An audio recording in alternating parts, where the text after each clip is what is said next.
გამარჯობა, დღეს 20 თებერვალია. წარმოგიდგენთ 10 ყველაზე ცნობილ ადამიანს, რომელიც ამ დღეს დაიბადა. 1969 წლის 20 თებერვალს დაიბადა სერბი მწვრთნელი და ყოფილი ფეხბურთელი სინიშა მიხაილოვიჩი. 1988 წლის 20 თებერვალს დაიბადა ბარბადოსელი მომღერალი რიანა. მას მოპოვებული აქვს არაერთი დიდი ჯილდო, მათ შორის 9 გრემი. მისი ქონება აღემატება $1.7 მილიარდ.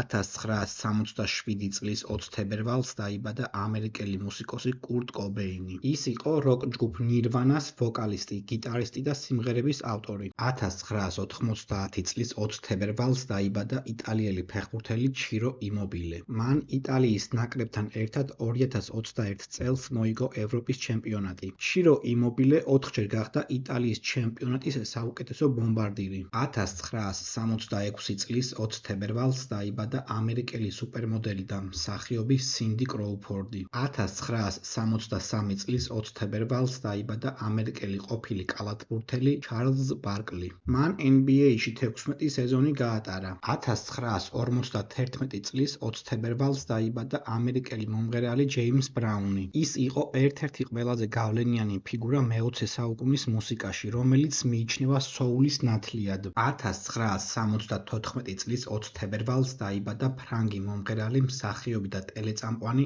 ოფელია ვინტერი. 1971 წლის 20 თებერვალს დაიბადა ფინელი ყოფილი ფეხბურთელი იარი ლიტმანენი. ის არის ფინეთის ყველა დროის ერთ-ერთი ყველაზე ტიტულოვანი ფეხბურთელი და ეროვნული ნაკრების ყოფილი კაპიტანი. 1923 წლის 20 თებერვალს დაიბადა კინოსა და თეატრის ქართველი მსახიობი, საქართველოს სახალხო არტისტი, თბილისის საპატიო მოქალაქე მედეა ჯაფარიძე. მას არაერთ ცნობილ ფილმში აქვს მონაწილეობა მიღებული, მათ შორის „ქეთო და კოტე“, „გიორგი სააკაძე“, „იყო შაშვი მგალობელი“, „სისფერი მთები ანუ დაუჯერებელი ამბავი“ და ასე შემდეგ. მისი მეუღლე იყო მწერალი და საზოგადო მოღვაწე რევაზ თაბუკაშვილი. დააკომენტარე შენ რომელი ცნობილი ადამიანი იცი, რომელიც ამ დღეს არის დაბადებული.